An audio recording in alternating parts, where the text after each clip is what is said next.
বিসমিল্লাহির রহমানির রহিম। কখনো কখনো আমাদের জীবনেও আসে এমন কঠিন সময় যখন মনে হয় সামনে শুধুই অন্ধকার, কোনো পথ নেই, কোনো উপায়ও নেই। ঠিক সেই মুহূর্তেই সবচেয়ে বেশি দরকার হয় আল্লাহর উপর তাওয়াক্কুল করা।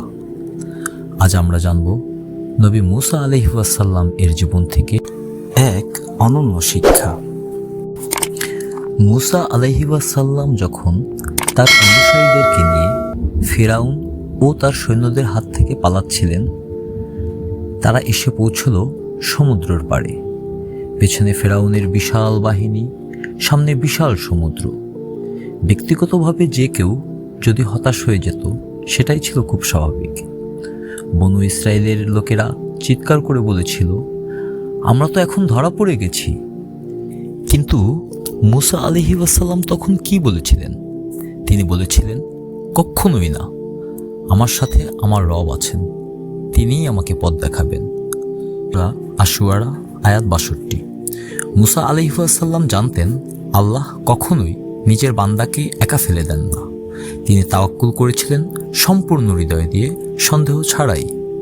আর ঠিক তখনই আল্লাহর কুদরতি নির্দেশে সমুদ্র দ্বিখণ্ডিত হলো। সুবহানাল্লাহ। মুসা আলাইহিস সালাম ও তার অনুসারীরা নিরাপদে পার হলেন, আর ফিরাউনের বাহিনী ধ্বংস হলেন।